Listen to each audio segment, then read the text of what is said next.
All right, let me give you a quick tutorial on how to deshield and clean the bearing, or at least the way that I do it.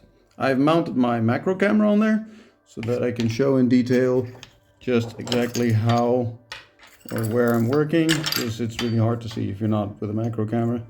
I don't know how well I can do this while working on camera, but we'll have a look. All right, here we go.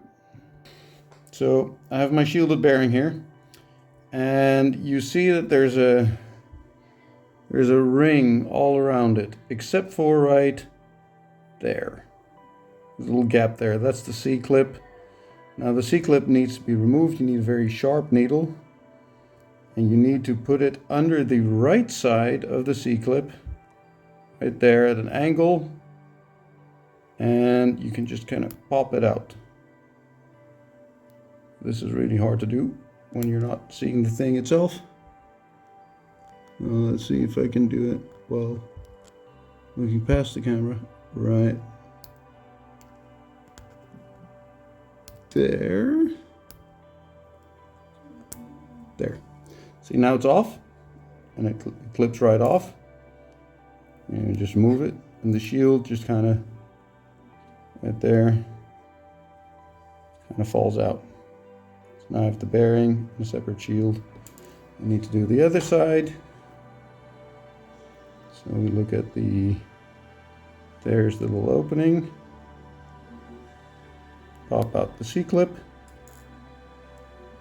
And there we go. Pop of the bearing. Now you see both sides are open. You can look right through.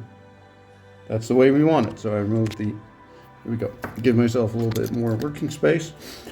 Now what I do is I use acetone. And that works best for me. I think it's one of the best things because it dries fast, it works well. And I put my acetone in a little lens kit. So I have some acetone in there. Just kind of, it's a little dirty, but that's okay because I've used it a couple of times. Put the bearing in there, close it well,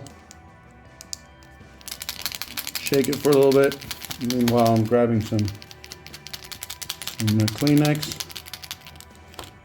We grab a bearing tool to get it out right there. So we pop out the bearing out of the acetone. It is now on my bearing tool.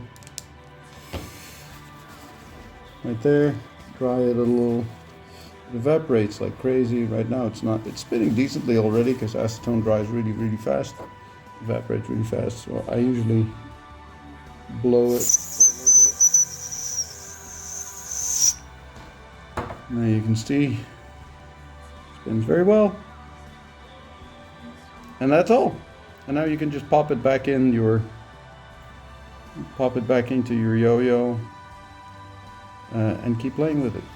So that was well, 3 minutes, and you get faster at it. So after a while, it gets easier. So that's the whole process. Hope it helps. Have a good day. See you later. And before I finish up, a lot of people will ask, do I need lube?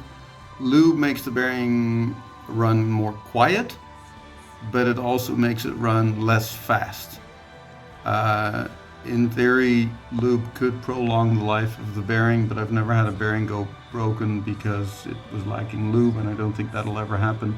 The only thing that really breaks bearings is getting dirt in them. So as long as you clean them when they're dirty and don't endlessly keep using them afterwards, you should be fine. You don't need lube. And if you do need lube, if you do want to use lube because you want to quiet down the bearing, use thin yo-yo lube and use the absolute most microscopic amount of what you can get. Like put a tiny, tiny drop on the tip of a needle, and that's enough. Like a full drop from the eyedropper that it comes with is way too much.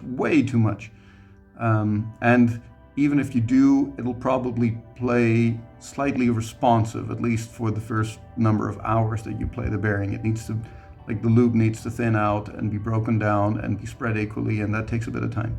So hope that helps, and good luck cleaning your bearings and doing maintenance.